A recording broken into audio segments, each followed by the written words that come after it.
oltre 1 miliardo.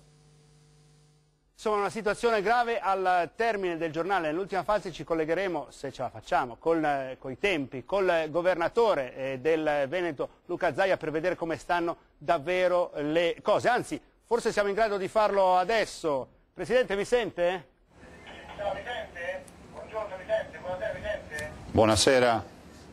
Buonasera. Allora, governatore, ci dice davvero come stanno le cose e se c'è stata una sottovalutazione di quello che è accaduto in Veneto? Ma guardi, da parte nostra assolutamente no. 500.000 persone che hanno subito questa alluvione, ma soprattutto ricordiamolo i 3 morti e i moltissimi comuni coinvolti. Basterebbe pensare che sono 130 comuni. 1 miliardo di euro sono i danni. Diciamo che la sottovalutazione c'è stata a livello nazionale, perché nelle prime giornate successive all'alluvione obiettivamente noi siamo stati trascurati. Come mai, secondo lei? Ma guardi, perché noi siamo sostanzialmente vissuti come la periferia dell'impero, la colonia dalla quale andare sempre a prendere l'obolo delle tasse, ma sicuramente mai pensare che anche questa colonia qualche volta può avere bisogno. In questa occasione abbiamo molto bisogno, il Veneto è in ginocchio. Cosa possiamo fare?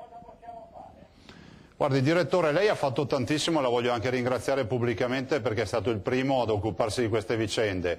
Dare assolutamente spazio alle voci del Veneto e che queste voci possano diventare con realtà poi aiuti concreti. E ringrazio tutti quelli che hanno lavorato in queste ore, in queste giornate e tutte le regioni che comunque hanno mandato i loro volontari. E le faccio una domanda, la gente del nord, la gente veneta è abituata a far da sola, dico la gente del nord non per differenziarla da altri, abbiamo l'esperienza del Friuli, del terremoto del 76 che ce lo ricorda.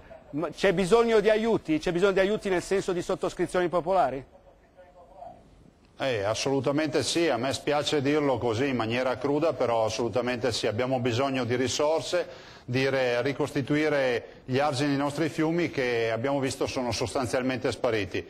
Lei dice bene, noi non abbiamo la politica del fazzolettino pronti sempre ad estrarlo per fare il finto pianto, questa volta veramente non abbiamo neanche più le lacrime e purtroppo la situazione è veramente grave. Allora faremo la nostra parte. Grazie al governatore Luca Zaia.